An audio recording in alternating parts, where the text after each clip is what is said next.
지금 뚝배기 요리사 시즌2에서 누구의 음식을 가장 먹어보고 싶냐라고 했을 때 저는 진짜 솔직하게 음식을 제일 먹어보고 싶거든요. 그러니까 저는 진짜 거의 개또라이급의 대문자 T잖아요. 그리고 나는 이제 그것도 있는 것 같아. 안성진 셰프님은 안티가 아예 거의 없는 사람이잖아요. 그래서 이런 말씀을 드리기가 상당히 조심스러운데 요즘에 그래도 그나마 제일 제가 재밌게 보고 있는 프로그램이 흑백요리사거든요. 지금 결승에 한 명 올라간 사람이 최강록 셰프님 한 명 올라갔고, 그 나머지 한 명이 요리 괴물님이랑 그리고 후덕죽 셰프님이랑 경쟁해가지고 이긴 사람이 이제 결승전에 올라가는 거죠.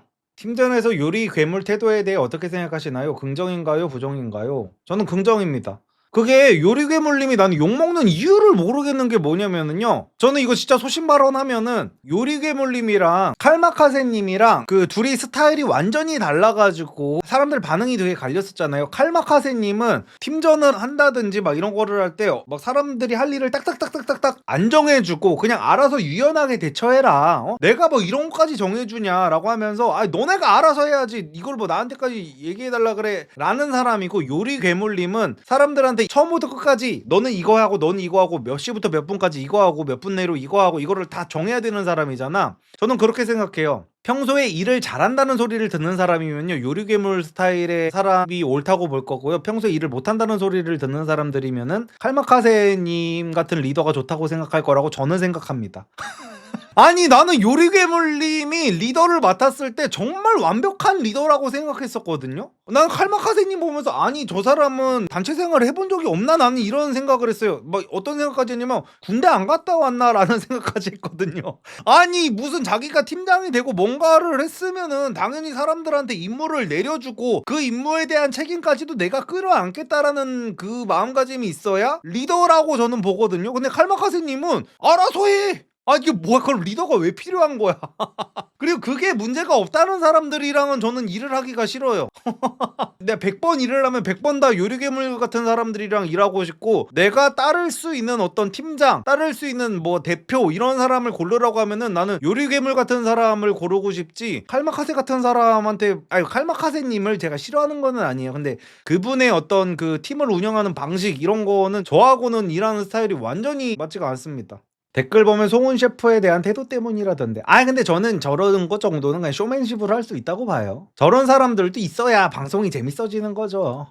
그리고 저렇게 해가지고 지금 탑3까지 올라갔잖아요. 탑3까지 못 올라가면은 이제 조롱거리밖에 안 되는 건데, 이제 실력이 있는 상태에서 저것까지 되는 캐릭터는 저는 괜찮다고 봅니다. 코너 맥그리거 같은 거잖아요. 그래서 이제 맥그리거를 좋아하는 사람들은 엄청 좋아하고 싫어하는 사람들은 엄청 싫어하잖아. 뭐 겸손하지 않다느니 뭐 이런 식으로 얘기를 하면서. 근데 저는 저런 캐릭터도 필요하다고 생각합니다. 그리고 저 길을 본인이 선택한 거거든요. 저 길이 진짜 가시밭길이에요. 정말 내가 겸손하기 위해서 노력하고 사람들 앞에서 항상 나 자신을 낮추고 막 이런 게 사실은 이제 그 사람의 인성일 수도 있겠지만 내가 롱런하기 위한 어떤 방법이라고 볼 수도 있거든요. 그리고 내가 리스크를 끌어안지 않겠다. 정말 처음부터 내가 되게 겸손하고 다른 사람들을 칭찬하고 이랬던 사람들은 내가 조금 휘청해도 사람들이 그때 어느 정도 이해를 해준단 말이야. 근데 요리괴물 같은 사람들은 저렇게 이제 소위 말하는 한국 사람들 문화에서는 되게 싸가지 없다는 평가를 받는 정도의 저런 자신감을 보이게 되면은 요리괴물님이 휘청했을 때 요리괴물님의 편을 들어주는 사람이 없어진단 말이에요. 그래가지고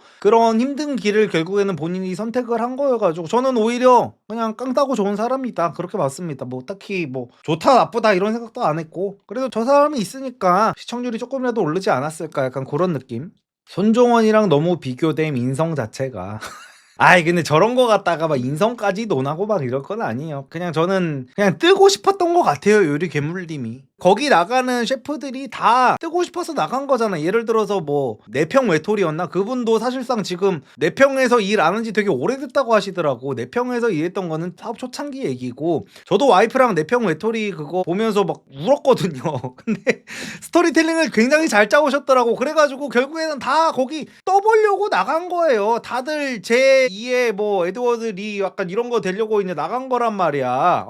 그래가지고 다들 각자의 컨셉을 잡고 나간 거여가지고 그냥 저는 전략적 선택이었다고 봅니다. 근데 요리 괴물님이 정말 스타가 되기에는 살짝 애매하다고 느껴지는 부분이 뭐냐면은 너무 대중성이랑 먼 음식을 해가지고 약간 조금 그런 게 있어요. 그러니까 뭐 요리 괴물리 요리 같은 것들을 보면요, 기본적으로 맨날 캐비어 들어가고, 그러니까 그 파인다이닝 한다는 셰프님들이 거의 다 그러기는 한데, 예를 들어서 우리 그 최강록 셰프님을 사람들이 되게 좋아하잖아요. 그리고 최강록 셰프님이 만든 음식 같은 것들을 보면은 어느 정도 맛이 유추가 되잖아. 근데 그 요리 괴물님이 만든 음식 같은 걸 보면은 맛이 유추가 안 되니까 뭔가 되게 저거를 막 먹어보고 싶다 이런 느낌이 드는 것도 아니고, 저는 오히려 지금 흑백이 요리사 시즌2에서 누구의 음식을 가장 먹어보고 싶냐라고 했을 때 저는 진짜 솔직하게 선재스님 음식을 제일 먹어보고 싶거든요. 이게 뭐냐면은 솔직히, 그러니까 저는 진짜 거의 개또라이급의 대문자 T잖아요. 그래가지고 나는 선재스님이 거의 그냥 말도 안 되는 어드밴티지로 너무 높이 올라갔다는 생각이 저 혼자서는 조금 드는 거예요. 선재스님의 음식평을 할 때를 보면요, 안성재 셰프님이나 백종원 대표님이나 둘 다 마찬가지로 어떻게 채소로 이 정도까지 맛을 내지? 약간 이런 식으로 얘기를 한단 말이에요. 난 그게 싫은 거야. 아니, 채소를 선택한 거는 본인의 선택일 뿐이고 채소를 써서 이 정도면 훌륭한 맛이다라는 말을 왜 덧붙이는 거냐는 거야. 그냥 맛이 있으면 있는 거고 없으면 없는 거지. 그냥 채소로 해가지고 투뿔한우를 못 이기면 그냥 떨어져야 되는 거야. 근데 그게 아니라 항상 거기에 가산점을 주더라고. 보면은 자기들도 모르게. 솔직히 까놓고 말해서 선재스님 그 눈 가리고 블라인드 테스트 해가지고 했을 때는 2대0으로 떡 발리고 바로 떨어지셨잖아요. 근데 선재스님이 만든 요리라는 거를 아는 순간 백종원 대표도 그렇고 안성재 셰프도 그렇고 되게 높이 올려쳐주는 거야. 아니, 채소만 써가지고 이 정도 맛을 내는 거면은 대단하지. 약간 여성 우대 주차장 같은 느낌인 거지. 여성 전용 주차장. 다른 사람들은 좁은 이 주차 라인에 맞춰가지고 개빡세게 주차를 해야 되는데 혼자서만 넓이가 이런 거야. 혼자서만 분홍색이야. 라인이 분홍색에다가 너비가 이래. 그래서 거기에 그냥 노래 부르면서 그냥 쉽게 주차를 하는 약간 그런 느낌인 거야. 그래가지고 대체 채소로 해가지고 맛있으면 얼마나 맛있길래 저런 식으로 다른 네로라는 셰프들을 다 이기고 올라갔을까. 나는 그게 궁금해가지고 또 방골기질이 발동해가지고 흑백 요리사에 나온 음식 중에 하나를 꼭 먹어볼 수 있다 하면은 난 선재스님이 맞는 걸 먹어볼 것 같아. 윤주모 음식은 좀 궁금하긴 함. 아, 맞아요. 저랑 저희 와이프도 둘 다 술도 좋아하고 해가지고 윤주모 저기 가가지고 한번 먹어볼까 하고 있습니다. 근데 또 이게 잠잠해져야지 또 예약이 쉬울 거 아니에요. 지금 또 윤주모네 그 가게 예약하려면 한 몇 달 기다려야 되겠죠. 그래서 흑백 요리사 돌풍이 조금 잠잠해지고 나면은 윤주모 식당 한번 가보려고요. 그러니까 저는 이제 일반적인 그냥 못 배워 먹은 입맛이다 보니까 사실 그 파인다이닝 막 이런 데 가도 저는 막 딱히 막 되게 사람들이 막 미쳤다 막 와 어떻게 이런 맛을 내지 막 저는 이런 거 느껴본 적 진짜 단 한 번도 없거든요. 그냥 뭐 맛있네 약간 이런 느낌 정도. 다 가봤거든요 진짜로. 사람들이 대접해줘서도 가봤고, 처음에 제가 이제 돈 벌면서 신기해가지고 사람들이 하도 비싼 데 많이 다니다 보니까 제 돈 주고도 몇 번 가보고 했는데 그렇게까지 파인다이닝이 뭐 대단하다 막 이런 거는 저는 솔직히 없었어요. 먹어보고 막 와 이거 진짜 쩐다 하는 게 하나도 없었어 진짜. 제가 막 한 끼에 막 50만 원 넘는 거 이런 것도 많이 먹어봤거든요. 근데 제가 뭐 여러분들한테 무슨 말만 이렇게 하고 뒤에서는 몰래 무슨 뭐 가족들끼리 막 그런 데 다니면은 바로 날아가겠죠. 저는 그런데 안 간 지가 진짜 오래됐어요. 처음에 2019년, 2020년 이때 처음 돈 벌어보기 시작해가지고 이제 막 그때 막 몇 번 가보고, 우리나라 유명한 데는 진짜 거의 다 가본 것 같아요. 근데도 라면이 제일 맛있어. 라면이 제일 맛있고 BBQ 황금 올리브 치킨이 제일 맛있어. 그래서 흑백 요리사 2 이번에도 보면서 윤주모가 이제 제가 좋아하는 이제 한식이랑 어떤 그 술 막 직접 똑똑똑똑 내리는 그 술 있잖아요. 그런 거 만드는 거 보면서 아 저런 데 가보면 참 좋겠다 약간 이런 생각을 했었죠. 전 파인다이닝 보고 저기 가보고 싶다 하는 생각은 진짜 아예 안 드는 것 같아. 아, 모수는 못 가봤습니다. 모수 빼고는 다 가본 것 같아요. 손종원 셰프 가게도 가보셨나요? 거의 이타닉 가든이죠? 이타닉 가든 가봤습니다. 임성근님은 지금 가게가 없다던데요. 저도 스팸 짜글이가 세상에서 제일 맛있네요. 맞아요. 스팸 짜글이 진짜 제일 맛있지. 요리사 집단 모욕. 아, 요리사 집단 모욕이라는 게 아니라 저는 이제 어릴 때부터 그런 거를 이제 안 먹어봐서 그런지는 몰라도 그냥 집에서 먹는 라면에 참치김밥이 진짜 제일 맛있는 것 같아요. 그래서 이게 어릴 때 뭐를 먹는지도 되게 중요한 거 같기는 해요. 예전에 제가 이도노 변호사님 만나가지고 얘기할 때도 이거 둘 다 되게 공감했었거든요. 이도노 변호사님도 완전 흑수저 출신이잖아요. 그래가지고 이제 첫 만남 때 어쩌다가 이런 얘기가 나왔는지 모르겠는데, 아니, 돈 벌어서 나는 뭐 쓰고 싶은 데가 없다, 뭐 명품도 사봤는데 별 의미도 없고, 뭐 오마카세 이런 거 다녀봤자 별 의미도 없는 거 같아, 나 집에서 그냥 라면에 김밥 먹는 게 제일 맛있다라고 했더니 맞아요 맞아요 막 이러시더라고. 아, 물론 그런 거는 있어. 일식 스시 오마카세 가끔 이제 가가지고 먹으면 확실히, 제가 막 진짜 억까를 하는 거 아니야. 스시 오마카세 가가지고 먹는 스시는 진짜 맛있기는 합니다. 근데 저는 그게 싫어. 오마카세 집 가면은 자꾸 막 요리사들이 앞에서 막 하나하나씩 주면서 자꾸 설명하고, 그리고 이제 제가 스시 오마카세를 가면은 내가 비싼 돈 내고 일반적으로 수십만 원씩 하잖아요. 수십만 원씩 하면서 리액션을 해주러 가는 느낌이 조금 드는 거예요. 차라리 저는 그 스시 오마카세 집에서 하나하나 이렇게 나오는 게 아니라 그냥 일반적인 그 초밥집처럼, 판초밥집처럼 다 이거를 한 번에 해가지고 한 뭐 15피스 해가지고 한 번에 나한테 한 접시에 나와서 조용하게 룸에서 먹을 수 있는 데면은 제가 자주 갈 것 같기도 하거든요. 근데 보통 잘 나가는 오마카세 집 보면은 일단 룸도 없을 뿐더러 계속 해가지고 하나하나 나올 때마다 자꾸 나한테 말 걸고, 저 아이가 99%잖아요, MBTI가. 근데 이게 너무 불편한 거야. 자꾸 이 사람들이 자꾸 이거 오늘 수산시장에서 제일 커다란 새우를 가져온 겁니다, 너무 좋다면은 나 사실 안 신기해. 안 신기하고 그 새우가 뭔지도 모르겠어. 근데도 와 진짜 대박이다 대박, 막 괜히 나 이거 사진 찍고 싶지도 않은데 다른 사람들이 막 이렇게 찍고 있으니까 나 이거 찍어도 올리지도 않거든요 어디에. 그냥 나도 그냥 찍는 거야. 왜냐면 그거를 기대하는 것 같아. 찍으라고 이게 들고 있는단 말이야. 그러면 와 대박이다 하면서 막 아, 난 이게 너무 피곤해가지고 오마카세를 안 가게 되더라고. 오마카세는 진짜 맛있는 거 맞거든요. 일반적인 회전 초밥이라든지 이런 데랑 미들급 그 스시집이랑 아예 비교가 안 될 정도로 맛있어. 근데 나는 오마카세 집 가면 너무 기가 빨려서 오는 거야 내가. 아니 내가 손님인데 내가 왜 맞장구를 치고 호응을 해주고 궁금하지도 않은 거 막 경청을 해줘야 되고, 내가 왜 이러야 되는지를 모르겠는 거야. 그래가지고 오마카세 집도 그래서 안 간 지가 꽤 됐습니다. 오마카세는 누가 사주는 거 아니면은 이제 웬만하면 좀 안 가는 것 같고. 한국인들 특히 매운 거 환장하는 사람들은 그만큼 혓바닥이 둔감해서 막 입을 확률이 높다는 뜻입니다. 맞아요. 제가 매운 거 진짜 좋아하거든요. 제가 매운 거에 환장합니다 진짜.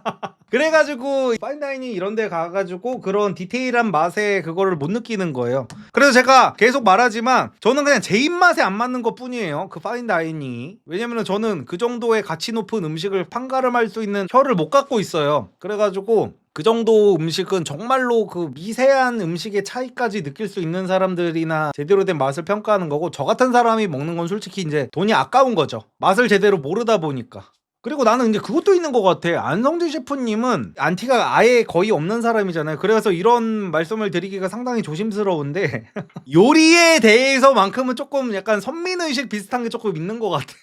이게 무슨 뜻이냐면은 진짜 제대로 된 요리는 파인다이닝밖에 없다라는 약간 그런 부심이 조금 있으신 것 같은 느낌을 제가 흑백 요리사를 보면서 계속 매번 봤거든요. 원투 다 마찬가지로. 이게 뭐냐면은요, 안성재 셰프님은 평가를 할 때 요리사의 의도 같은 것들을 굉장히 중요하게 생각하시잖아요. 예를 들어 뭐 면이 살짝 꼬들면이 됐어. 근데 요리사가 원래 꼬들면을 의도한 거면은 안성재 셰프님은 그걸 합격을 줘. 근데 똑같은 꼬들면인데 어떤 요리사가 나는 조금 면을 제대로 익혀가지고 먹는 식감을 느끼고 싶었다 했으면은 이 셰프가 의도한 게 아니기 때문에 이건 잘못됐다 생각해가지고 탈락을 준단 말이에요. 약간 그런 식이잖아. 그리고 한식에 대한 평가는 되게 후해요, 안성재 셰프님이. 근데 파인다이닝 정말 막 핀셋으로 막 이렇게 해가지고 무슨 막 위에 무슨 뭐 뿌리고 무슨 모양 내고 이런 거 평가할 때는 진짜 거의 단 몇 퍼센트의 오차도 허용하면 안 된다는 듯이 되게 개빡세게 막 심사를 한단 말이에요. 근데 한식 같은 거 평가할 때는 오늘의 급식 메뉴는 뭔가요? 막 하면서 되게 사람 좋은 식으로 되게 뭐 그렇게까지 딱히 막 그냥 간만 잘 맞으면 합격이야 그냥.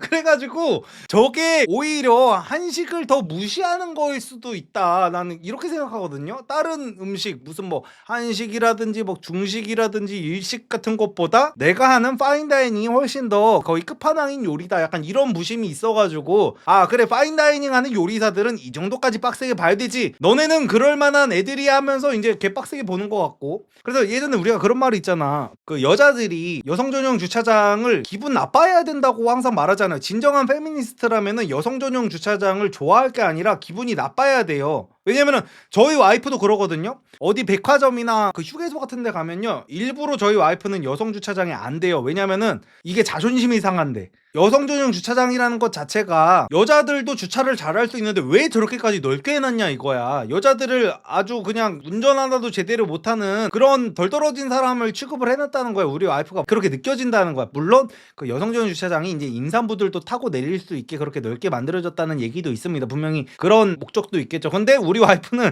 여성 전용 주차장 비어져 있고 일반 주차장이 비어져 있으면 일반 저기에다가 갖다 댄단 말이에요. 근데 약간 다른 요리사들 입장에서는 약간 그런 느낌을 조금 받아야 된다는 거지. 안성준 셰프님은 파인다이닝 요리를 심사할 때만 그냥 일반 주차장 간격으로 보고, 우리나라 한식을 판단을 할 때는 여성 전용 주차장처럼 갑자기 이거를 되게 넓혀줘.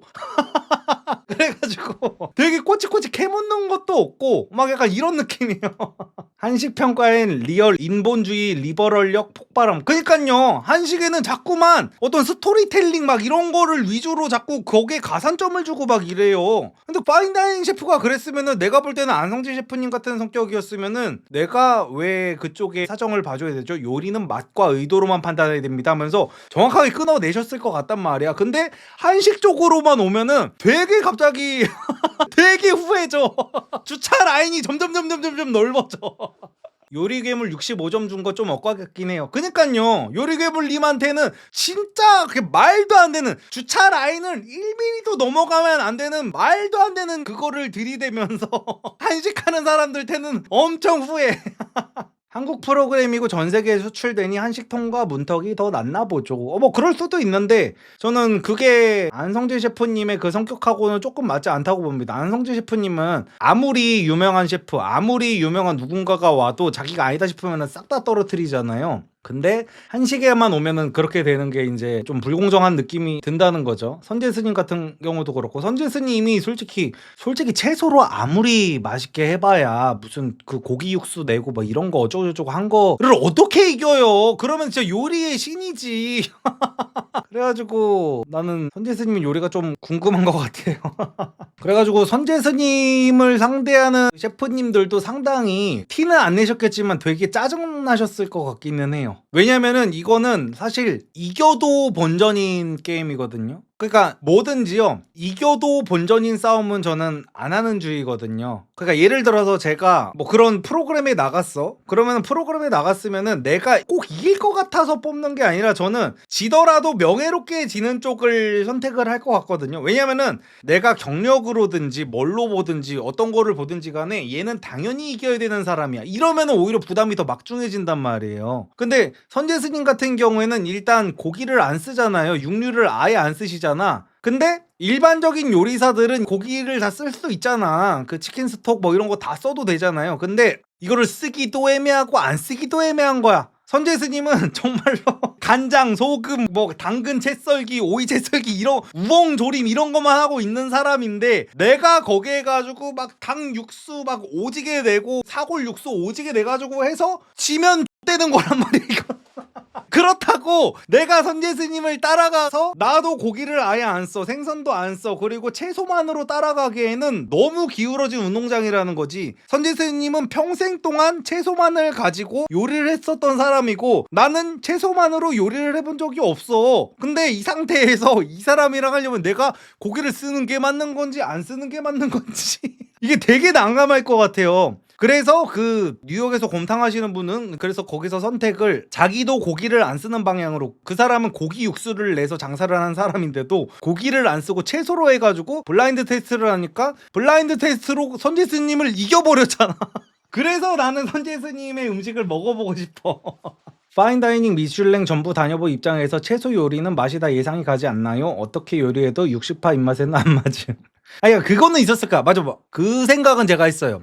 여러 요리들을 다 맛을 보고 하다 보니까 하루에도 뭐 수십 가지 그 엄청난 그 MSG 범벅인 요리들을 드신 상태란 말이에요. 그 심사위원들이. MSG를 말한다고 제가 무슨 다시다 이런 얘기를 하는 게 아닙니다. MSG가 화학조미료 그것만 가지고 MSG라고 하는 게 아니에요. 어쨌든 간에 이런저런 감칠맛을 끝까지 끝까지 극대화시킨 요리들만 수십 개를 먹었다 보니까 그 피로해진 그 심사위원들의 입에 어떤 프레시한 채소가 들어가면은 거기서 점수를 조금 높게 받을 수는 있다고 저는 조금 보기는 하거든요. 그러니까 의도하지 않은 어드밴티지인 거지 이거는. 약간 옛날에 사람들이 전지현님을 보면서 연예계에 있던 사람들이 다 감탄을 한 게 뭐냐면은 요즘 연예인들이 다 똑같은 성형외과 기술을 가지고 다 똑같이 코도 똑같이 세우고 눈도 똑같이 성형하고 이런저런 것들을 다 똑같이 손본 상태의 연예인들만 보다가 그런 연예인들도 당연히 예쁘죠. 근데 정말 생자연 미인인 전지현님의 얼굴을 보면은 눈이 정화되는 것 같다고 하더라고요. 피로해졌던 눈이 전지현을 보면은 정화가 된다. 약간 그런 느낌인 거지. 그래서 평양냉면 같은 것도 되게 인기가 많은 게 다른 정말 자극적인 음식을 먹다가 그거를 먹으면은 뭔가 그 맑아지는 느낌 같은 것들이 들잖아. 약간 그런 느낌에서 가산점을 받을 수는 있었다고 저는 생각을 합니다. 채소가 고점이 낮은가? 저는 진짜 그 안성재 셰프님식으로 말하면요, 저는 채소는 그냥 날것의 채소 그대로가 제일 맛있다고 생각합니다. 안성재 셰프님이 그랬잖아. 그 분자 요리 사과 만든 걸 가지고 그냥 사과가 제일 맛있었어요 라고 했잖아요. 저는 그냥 채소가 제일 맛있다고 생각해요. 채소를 막 요리하고 볶고 막 이런 거보다 그냥 채소는 되게 프레시하게 그 아삭아삭할 때 그 먹는, 그냥 당근도 저는 익힌 거보다 그냥 생당근 아삭아삭하면서 먹는 게 제일 맛있고, 상추 같은 거 무슨 양상추 같은 거 그냥 생으로 먹는 게 난 제일 맛있는 것 같아. 뭐 요리하고 뭐 이런 거보다. 익혔을 때 더 맛있는 채소가 뭐가 있지? 감자 고구마는 제가 원래 안 좋아하고, 무는 진짜 익혔을 때 맛있다. 무 조림이 진짜 맛있지. 그래서 저는 김치도 겉절이 좋아하거든요. 김치가 익으면은 안 좋아해요. 양파도 구우면 맛있지. 구워서 더 맛있는 게 많기는 하네요. 저 패딩 코트랑 항공 점퍼 다 사서 뽕 뽑고 있어요. 남편 그것만 입힘. 감사합니다. 근데 저는 진짜로 막립이고 진짜 전형적인 한남이라서 그렇지, 제가 말씀드리는 게 다른 요리들을 다 무시하고 폄하하는 게 아닙니다. 모든 거는 제 주관적 평가예요. 익힌 요리가 당연히 더 맛있으니까 그 많이 배울 대로 배운 파인다이닝 셰프님들이 막 익혀가지고 요리도 많이 하는 거겠죠. 근데 저는 그냥 개인적으로 제일 맛있는 채소는 그냥 생채소를 쌈장 찍어 먹을 때 그게 제일 맛있는 것 같아. 오도독 하면서 그냥 먹는 거. 라면 중 틈새 라면이 지금도 1픽이에요. 예, 저는 틈새 라면이 항상 1픽입니다. 저것만 봐도 제가 막립이라는 거를 알 수가 있죠. 저는 매운 거를 너무 좋아해가지고. 중식풍으로 토마토 달걀 볶음하면 맛있어요. 토마토는 익혀도 맛있고 안 익혀도 맛있는 것 같아요.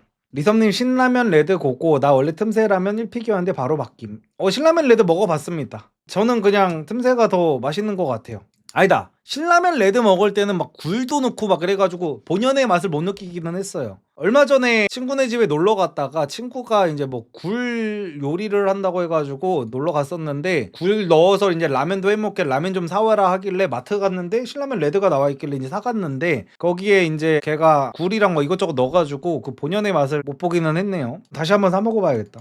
전 최애 음식 1등이 라면이에요. 그냥 진짜로. 저는 죽기 전에 너 뭐 먹을래 하면은 저는 무조건 라면 먹습니다. 그리고 제가 제일 좋아하는 고기는 닭고기예요.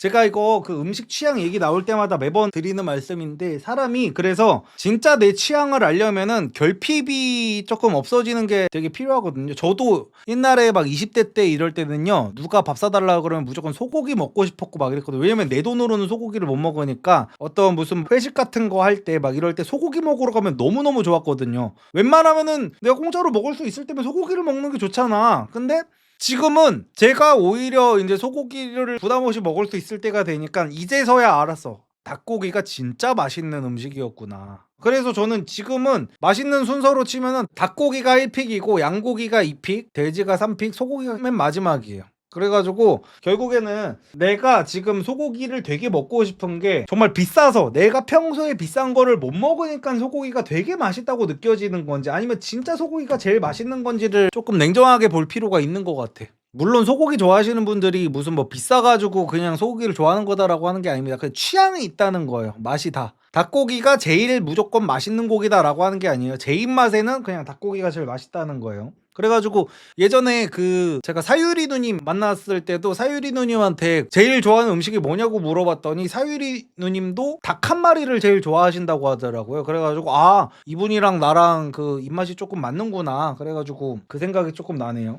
오리는 뭐 그렇게 찾아 먹지는 않게 되는 것 같아요. 오리는 닭보다 좀 더 질긴 느낌? 약간 그런 느낌이어가지고 라면 자주 먹으면 밀가루 맛밖에 안 나던데, 저는 저런 분들이 너무 부럽습니다. 나는 왜 자주 먹어도 질리지가 않는 거야. 내 인생 난이도가 왜 이렇게 높은 거야, 진짜로. 씨, 진짜. 그러니까 보통 그러잖아요. 보통 사람들은 내가 어떤 좋아하는 음식이 있대. 근데 어떤 사람들이 그거 개맛없던데 하면은 막 긁히잖아. 나는 안 긁혀. 나는 내가 라면을 이렇게 좋아하고 찬양하잖아요. 근데 어떤 사람이 난 라면 너무 맛없던데 하면은 와, 개부럽다. 씨. 라면이 맛없는 삶은 얼마나 몸매 관리하기가 편할까. 나 막 맨날 이래. 아, 나 진짜 라면 없으면 나 못 살아. 그래가지고 진짜 라면이 살찐다는 거를 알면서도 이거를 끊을 수가 없는 게 진짜 저주받은 것 같아, 진짜로. 맞다, 리섭님 좋아하시는 데 틈새라면 먹으려고 봤더니 표지가 단단히 경고를 하더라고요. 리섭님은 매운 거 잘 드셔서 자주 드시는 건가요? 네, 저는 매운 거 자체를 되게 좋아해가지고 매운 것도 잘 먹기도 합니다. 그만큼 혀가 둔감하다는 거죠. 저는 음식 대게, 장어, 소고기, 방어 좋아합니다. 대게도 맛있죠. 저 배고파진다 갑자기. 괜히 흑백 요리사 얘기를 해가지고 씨. 리성님 지금 흑백 요리사 리뷰한 거 영상 올려주시나요? 이게 리뷰라고 볼 수가 있을까요? 그냥 되는 대로 막 얘기하고 있는데 본인의 생각 계속 얘기하면서 이어가기가 정말 대단한 일인 것 같아요. 화이팅입니다. 팬입니다. 감사합니다. 제 폰 기종은 갤럭시 S23인가? 원래 쓰던 게 갤럭시 S20이었는데 한 3, 4년 썼다가 이제 고장나가지고 바꾼 것 같아요. 그래서 저는 폰도 최신 기종 이런 게 아예 관심이 없어가지고 안 고장나면 저는 그냥 한 10년도 씁니다. 그래서 이것도 그냥 안 고장나면은 고장날 때까지 그냥 계속 쓸 것 같아요. 저 30, 여자친구 29인데 여자친구가 결혼 압박하는 게 너무너무 부담스럽습니다. 헤어져야 할까요? 여자친구랑 나중 가가지고도 결혼할 생각이 없으면 얼른 헤어져 주셔야죠. 여자의 시간은 금이기 때문에. 근데 나중에라도 내가 결혼할 생각이 있다 라고 하면 여자친구랑 이제 플랜을 제대로 세우셔야겠죠. 나 지금 당장은 하기가 조금 그렇고 몇 년 후에 우리 꼭 하자 라는 식으로 말씀을 하시면 될 것 같아요. 인간은 결국 DNA 운반체라는 말에 동의하시나요? 동의하는 편입니다. 100% DNA를 운반하기 위해 존재한다고는 볼 수 없지만 저게 그냥 냉정하게 따졌을 때는 또 틀린 말도 아니기 때문에, 그러니까 아이를 낳아서 내 아이를 처음에 딱 보면요 되게 묘한 감정이 들어요. 양가 감정이 듭니다. 되게 신기한 양가 감정이 드는 게 뭐냐면은 이제 내가 죽어도 되겠다라는 마음이 들거든요. 모두가 다 이런 게 드는 건 아닐 거예요. 근데 저는 그렇게 들었어요. 이제 내가 죽어도 되겠다라는 감정과 내가 앞으로 졸라 열심히 살아야겠다는 감정이 동시에 들어서 되게 신기해요. 왜냐면 이제 제 아들이 태어났잖아요. 아들이 태어났더니 이제 당연히 저는 이제 저에 대해 닮은 점만 이렇게 보이잖아. 그러면은 내가 죽어도 이 세상에 내가 존재하고 있을 것 같은 어떤 그런 본능적인 느낌이 들어요. 그래서 나는 이제 죽어도 되는구나. 내가 종으로서의 번식, 종으로서의 어떤 목표를 이뤄냈구나라는 그 느낌이 본능적으로 오는 것 같아요. 그래가지고 나는 이제 할 거를 다 했구나라는 느낌과 내가 이 아이를 지키려면은 앞으로 더 건강관리도 열심히 하고 더 열심히 살아야겠다. 약간 이런 느낌이 동시에 들어서 되게 신기했던 것 같아요. 외국의 어떤 과학자가 말하기를 우리는 유전자를 운반하기 위한 일회용 도구이다와 같은 말까지도 했더라고요. 그거 리처드 도킨스 아닌가요? 이기적 유전자 쓴 사람? 그 말도 맞긴 맞아요. 리선님 옛날에 태어난 김에 열심히 산다, 인생은 원래 외롭다라고 하셨는데 아이를 가지신 이유가 궁금합니다. 뭐 똑같아요. 태어난 김에 아이를 낳았습니다. 태어난 김에 아이를 낳았고 아이를 낳은 김에 열심히 키우고 있어요. 그리고 제가 원래 그 아이를 너무너무 좋아하기도 하고 그래가지고 남의 아기는 객관적으로 예뻐야 귀엽던데 내 아기는 다를 거라 생각하시나요? 적어도 제 주변과 저는 달랐습니다. 예를 들어 저도 인스타그램 같은 거 보면은 정말 얘는 크면은 차은우급으로 잘생겼겠다는 정말 조각으로 빚어놓은 듯한 애기 때부터 예쁘기로 유명한 애기들 있잖아요. 그러면은 내가 그냥 이성적으로는 얘가 객관적으로 냉정하게 우리 아들보다 잘생겼구나라는 거는 내가 알아. 근데 우리 아들이 훨씬 더 귀엽고 훨씬 더 예쁘고 훨씬 더 사랑스럽습니다. 이거는 어쩔 수가 없어. 애초에 이 감정이 들지 않는 사람들은 진짜 멸종되고 도태됐기 때문에 이거는 그냥 당연한 것 같아요. 냉정하게 객관적으로 예를 들어서 뭐 콧대 점수, 뭐 눈 크기 점수, 뭐 얼굴형 점수 이런 거를 정말 점수로 수치화해가지고 따지면은 우리 아들이 그런 인플루언서 애기 모델들보다 당연히 객관적으로는 이제 외모가 떨어질 수가 있겠죠. 외모 점수가. 근데 내 주관적으로는 훨씬 더 예쁜 거지 우리 아들이. 그래가지고 그런 걱정은 저는 굳이 안 하시는 게 나을 것 같아요. 저는 제 주변도 다 마찬가지거든요. 다 자기 자식이 제일 예쁘다 그러지 이거를 무슨 뭐 다른 자식이 예쁘다고 해가지고 저 아이를 키우고 싶다, 이거는 저는 정신병의 영역이라고 봐가지고 그냥 일반적인 사람들은 다 자기 애가 이뻐 보이는 게 저는 정상이라고 생각합니다. 항공점퍼가 많이 안 팔리긴 했나 보네요. 항공점퍼 지금 저희 후기 개수 안 보이시나요? 오지게 팔리고 있는데 뭔 소리죠? 조언이나 격려인 척 꼽을 주는 애매하게 선 넘는 손님은 어떻게 대응해야 할까요? 하필 아내랑 아이들이 함께 온 손님인데 하나같이 40, 50대 남자들입니다. 이런 경우가 많아서 짜증납니다. 그것도 서비스의 일환이라고 생각해야 돼요. 어쩔 수 없어요. 우리나라 사람들 종특이어가지고요. 어쩔 수 없어 저거는. 그냥 내가 장사를 하려면, 오프라인 장사를 하려면은 그거는 이제 어쩔 수 없는 거다로 받아들여야 됩니다. 저거를 손님을 어떻게 상대하고 예 알겠습니다 참고하겠습니다 하고 뭐 넘겨야지 어떡할 거예요 저거를. 그래서 서비스 주기 힘든 거예요. 온갖 틀딱 아재들이 와가지고 다 아는 척하고 꼰대질하고 훈수질 두고. 온라인 사업은 안 그럴 것 같죠? 저희 고객센터에도 그 전화하셔가지고 1시간 동안 우리 사이트 훈수 두는 분들도 있대요. 운영을 어떻게 해야 된다, 뭐 어떻게 해야 된다, 이런 분들이 계시다고 해가지고 되게 힘들다고 막 그런 얘기를 하시더라고요. 저희 그 CS 담당하시는 분이. 리섭님, 무리에서 버려지는 어떤 식으로 새 무리에 다가가셨었나요? 이거는 저를 몰라서 하시는 말씀 같은데, 저는 무리에서 제가 버려졌다는 것도 별로 신경을 안 썼어가지고 내가 무리에서 버려진 적이 있었나 잘 모르겠고요. 저는 어떤 무리에 다가가고 이런 사람이 아니에요. 애초에 막 이게 난 그냥 혼자 있는 게 좋은 사람이어가지고. 리섭님, 남들이 고졸이라고 비하해서 긁힌 적 있으세요? 유튜브 초창기에는 고졸인 거를 조금 숨기려고 했었죠. 왜냐면은 이게 제가 고졸인 게 뭐 컴플렉스고 이래서라기보다는 저는 이제 지금 구독자 숫자에 이제 만족합니다. 근데 초창기에는 이제 빵명부터 이제 모아야 되잖아. 근데 제가 이제 초창기 컨셉부터가 뭔가 나 잘난 척 하면서 이제 말하는 사람들을 설득하는 약간 이런 컨셉으로 이제 유튜브를 시작했다 보니까 사람들이 네가 뭔데? 그러니까 요즘에는 그래도 한 30만 뭐 유튜버 되니까 사람들이 그래도 뭔 얘기를 할 때마다 그래도 조금 이제 듣기는 한단 말이에요. 아무리 고졸이어도. 근데 아무것도 없을 때에는 사람들이 이걸 왜 봐야 되는지도 모르겠는데 학벌까지 고졸이래 이러면은 이제 아무도 안 볼 것 같은 거예요. 나 같아도 안 보지. 방구석에 앉아가지고 어떤 뭐 이름 모를 고졸 새끼가 지잘난들이 씨부리는데 그걸 누가 보겠어. 그래가지고 그때는 조금 전략적으로 이제 좀 숨겼었죠. 그래서 이제 구독자 한 10만 정도 때 그때부터 이제 제가 라이브 방송 같은 걸 하기 시작했거든요. 그래가지고 그때 사람들이 학벌 물어봐가지고 나 고졸이다. 그냥 20살 되자마자 그냥 바로 일부터 시작했어야 돼가지고 나는 뭐 대학교 갈 생각도 안 했었고 뭐 딱히 뭐 그런 거 없다 다 얘기를 했었죠.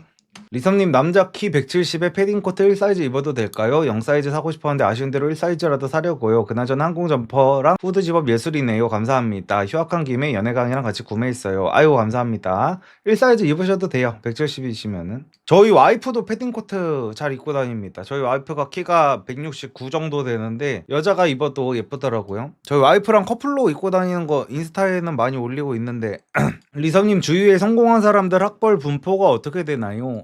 학벌 분포는 일단 기본적으로 사업해서 성공하고 이런 사람들은 고졸은 그냥 없다고 봐야 되고요. 유튜버들 중에는 이제 고졸들이 이제 꽤나 되기는 하는데 이거는 너무 극소수의 특수 케이스잖아요. 그래서 이런 거를 보면 안 되고 웬만한 사람들은 다 그래도 인서울 4년제 정도 아니면 직어국 4년제 이 정도는 다 나왔습니다. 그래가지고 제가 많은 분들한테 매번 특히나 공부하는 학생들한테 공부하라고 하는 이유가 괜히 그러는 게 아니에요. 그러니까 많은 분들이 이제 고졸들 중에서도 이제 성공한 사람들이 요즘에 많이 나오는 시대고, 그리고 이제 TV나 유튜브 어떤 인터뷰 같은 거를 보면은 고졸들도 학벌이 중요하지 않다 막 이런 얘기도 많이 하고, 어떤 사람들 같은 경우에는 내 주변에도 고졸들이 있는데 고졸들 중에도 똑똑한 사람들 많다 이런 식으로 말씀을 많이 하시잖아요. 근데 중요한 게 뭐냐면요, 일단 제 주변에도 막 서울대 나오고 막 이런 친구들이 하는 말이, 아니 근데 고졸이어도 똑똑한 사람들 많던데? 막 이런 얘기를 해요. 걔네들이 저 기분 좋으라고 해주는 말이 아니라 저도 그거 알아요. 고졸들 중에도 제 얘기라는 게 아닙니다. 저는 빡대가리예요. 근데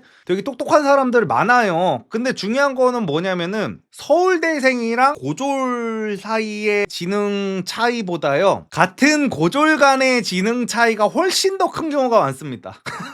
이게 그래도 뭐 인서울 4년제 이런 사람들은 그래도 이제 지능이 낮다고 해도, 멍청하다고 해도 하방이 막혀 있어요. 어느 정도 이 사람들이 뭐 말을 해가지고 이해를 못하고 개떡같이 말한다고 찰떡같이 알아듣는 수준은 아니더라도 그래도 찰떡같이 말하면은 어떻게든 좀 찰떡 비슷하게라도 알아듣는단 말이야. 근데 고졸들은 상방도 뚫려 있고 하방도 다 뚫려 있어. 근데 대부분은 다 하방 쪽에 분포가 돼 있단 말이야. 그래가지고 아래로 가면 끝도 없어. 그래가지고 이제 성공하신 분들이 내 주변에도 고졸들 많은데 고졸들도 똑똑한 사람 많다라고 하는 거는 정말 극소수, 엄청난 극소수의 0.001%의 고졸들밖에 일단 그 성공한 사람들 주변에는 없단 말이야. 그래가지고 밑에 이제 밑부분을 책임지고 있는 그 고졸들을 그분들은 이제 태어나서 살면서 본 적이 없어가지고 이제 그런 식으로 말씀을 하시는 거여가지고 당연히 성공한 사람들의 학벌 같은 거를 보면 기본적으로 이제 4년제는 다 나왔죠. 근데 유튜버는 고졸이 더 하기 좋지 않나요? 유튜버를 고졸이 더 하기 좋다기보다는 고졸들이 이제 유튜버를 많이 하는 거죠. 말이 조금 아다르고 어다른 건데 고졸들이 먹고 살 일이 없다 보니까 이제 유튜브에 이제 도전하는 일이 더 많아지는 거고 잃을 게 많은 사람들이 이제 유튜브에 도전하기가 좀 힘들어지죠. 유튜버는 어떻게 보면 파리 목숨 같아. 저 말이 딱 맞죠. 그래서 저는 그렇게 생각해요. 저는 제가 나락을 갈 일이 없다는 생각은 하지 않습니다. 그래서 그냥 언젠가는 나락 가겠지라고 항상 나락을 가슴속에 직장 다니는 사람들이 사직서를 가슴에 품고 다니면 오히려 마음이 놓인다 그러잖아. 저도 약간 그런 비슷해. 언젠간 나도 나락에 가겠지.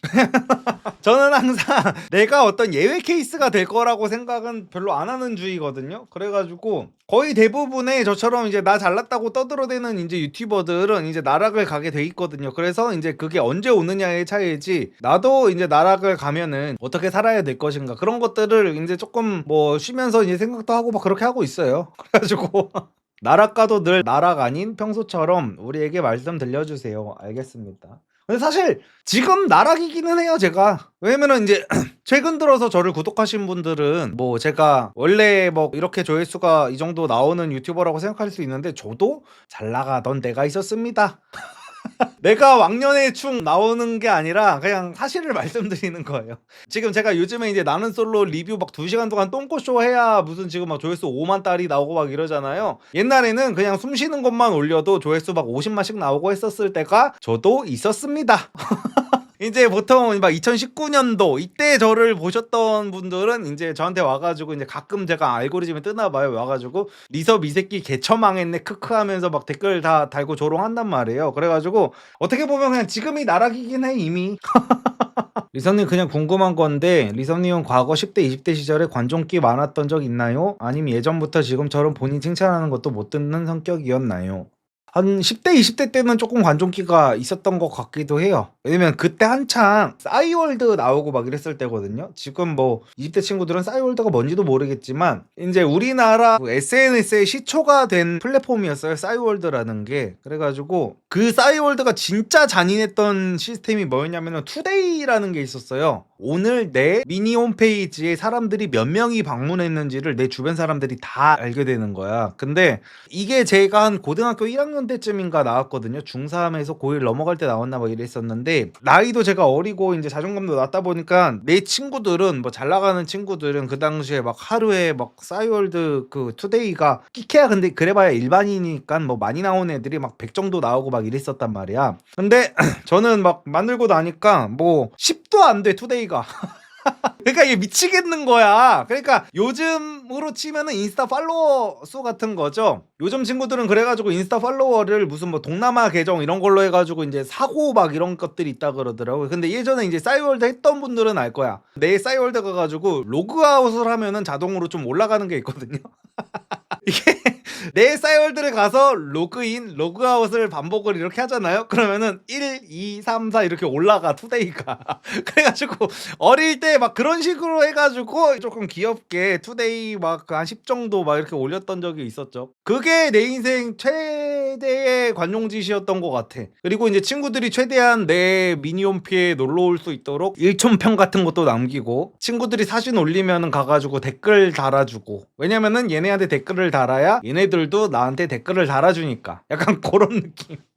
근데 싸이월드 왜 망한 건가요? 우리나라 망한 플랫폼들을 보면은 다들 비슷비슷해요. 그러니까 옛날 플랫폼들은요 돈을 우회적으로 버는 방법을 조금 몰랐었던 것 같아요. 예를 들어서 우리가 지금 우리나라 사람들이 우리나라 기업 메일 중에는 네이버 메일을 제일 많이 쓰잖아요. 근데 저 때만 해도 네이버 메일보다 다음 메일이 이제 한메일이에요. 한메일을 제일 많이 썼단 말이에요. 그때가 이제 다음이 시장을 거의 쥐락펴락하고 있었을 때였단 말이야. 근데 다음이 이제 틀딱들만의 플랫폼이 돼버렸잖아요. 근데 다음에서 걔네가 진짜 최악의 수를 둔 게 뭐냐면은 이메일을 유료화를 하려고 했어요. 이 미친 새끼들이. 그러다 보니까 사실 그 메일을 관리하는 그 기술력 자체가 막 그렇게 막 기업들이 되게 어려워하는 거는 아닌데, 얘네가 이제 그 메일을 유료를 하다 보니 정확하게는 사용자들한테 유료화를 한 게 아니라요, 기업들한테 유료화를 했습니다. 기업들한테. 제가 이 기억이 확실하지는 않은데 뭐냐면은 사용자들은 계속 무료예요. 일반적인 이용자들은. 근데 우리가 그 사이트에 가입할 때 이제 이메일 적는란이 있잖아요. 예를 들어 제가 옷 장사를 하잖아. 옷 장사를 하다 보면은 고객들한테 이제 단체 문자 발송 같은 걸 해야 될 때가 있잖아요. 그리고 이제 우리 사이트에 가입만 해도 그 자동 안내 메일 같은 게 가잖아요. 근데 그 메일을 보낼 때 그거를 기업들한테 유료로 받은 거야. 예를 들어서 메일 한 통, 한 메일을 쓰는 우리 이용자들한테 메일을 보낼 거면은 너네 우리한테 돈을 지불해야 된다라고 한 거야. 그래가지고 얘네는 그걸로라도 이제 돈을 벌려고 했겠죠. 왜냐면 일반적인 사용자들한테는 돈을 안 거드니까 이거는 망할 일이 없겠다. 근데 어떻게 됐냐? 모든 쇼핑몰, 모든 백화점, 모든 어떤 이런 사업하는 사람들이 메일 주소란을 적는 칸에 다음 메일을 적지 못하게 만들어 버렸습니다.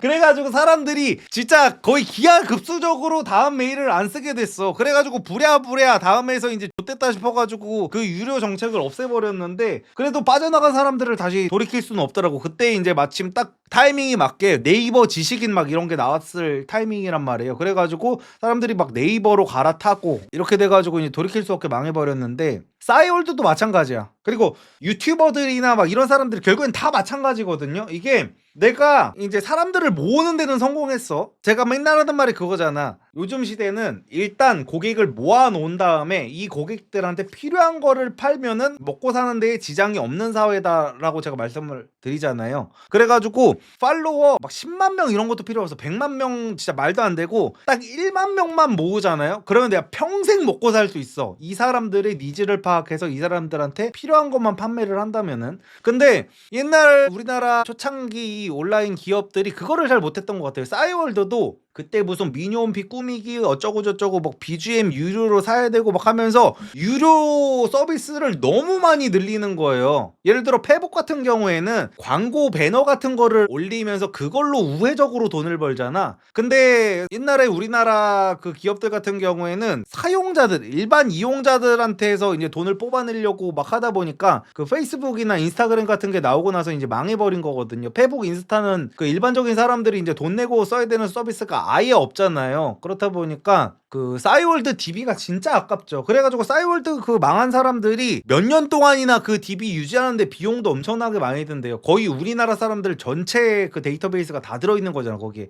회원 정보가. 그래가지고 이게 여러 번 팔렸어요, 여기저기에. 근데 그거를 결국에는 살리지 못하고 결국에는 다 없애는 방향으로 가고 있는 것 같더라고요.